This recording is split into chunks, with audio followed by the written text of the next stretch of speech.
As you can see over my shoulder, Dabo has put some videos up this weekend talking about the problems with college football. Alumni, I'm on many alumni boards because I am an alumni of Georgia Institute of Technology. And all of my children, all three of them, have college degrees. Mom, it's the thing in society that has raised us um, from being, you know, knuckle dragging morons. But college is being undermined, university is being undermined, education is being undermined by what's happening in college. The future of our children is being undermined in so many ways. This just happens to be one more of them. So Dabo Swinney acknowledges that there are problems with college football because of roster instability and tampering by other colleges. I mean, he had a player that had already started classes and then the next morning was gone and had moved to Oxford, Mississippi. Um, we all have fond memories of what it was like to go to college if you're an alumni. And I'm really wanting to include in this conversation, but not limited to, people who have a college degree. White males in general who are successful at the ages of 50 and above with a college degree. This is like, I'm just telepathing this directly to you. Um, the root cause of this problem with our universities is it's become such a massive business. And the athletic part of it is a key factor, and it's exploiting the athletes just for money purposes.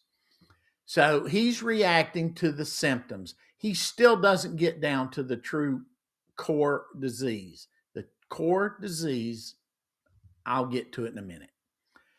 But universities used to have a core purpose. They've lost their purpose in life. Businesses do it, families do it, individuals do it. But in this particular case, colleges used to exist for the common good, for the public good. They had long term value, but now lost their mooring because of the current trajectory of the money that is injected into the school through athletics. The commercialization. They've turned this into a semi pro football model, and it cannot exist side by side with the core purpose of trying to educate our populace, in general, our children, but specifically our young males. Here's Phil Knight, and he's given over $1 billion to Oregon. That's why they have such beautiful uniforms. But let's face it, he's advertising for the company that he markets and owns, and so the university is now being known for its athletics. Another one is David Booth. I'm not really coming down on millionaires and billionaires. I really am just saying that out of our vanity, we're doing these things and we don't understand the the outcome of it. It was maybe meant for a really good reason, but the bottom line is they're doing it for their own vanity. If their name is, when you give something, no one should know about it. If I give a school $100 million and do it out of my heart, then my name is not going to show up on the donation. The Bible illustrates that about the right hand not knowing what the left hand's doing. These people's reward has already occurred. Michigan State's got a big one, $290 million. Operational budgets. This is not educating people. Larry Guys, I guess is how you pronounce it. He's got the Guys Memorial Stadium now. Largest donation to Illinois in their history to athletics.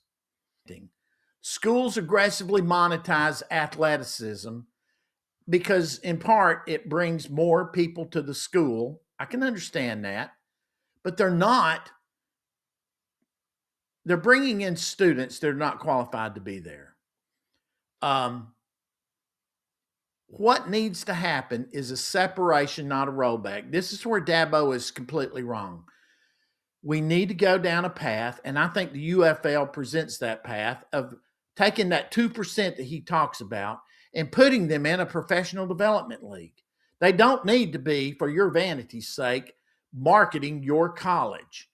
We need to go back to college education first oriented college athletics when you could be proud while you were sitting in the stadium knowing that the kid that just caught that touchdown pass had to take calculus. The outcome will solve all the problems that we're really going to have. And trust me, the government is not going to be able to fix this. There's a solution to this. Right now, what's happening is my school has reputational damage. Academic fraud, fake classes, lower standards. There are degrees at Georgia Tech now that has nothing to do with getting a job, a productive job in society.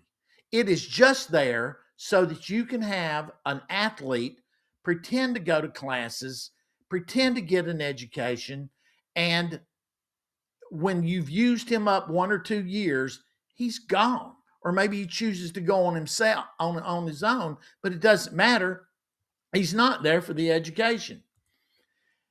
The only solution to this, the way to bring this whole debacle down, is alumni with diplomas need to sue the hell out of their colleges.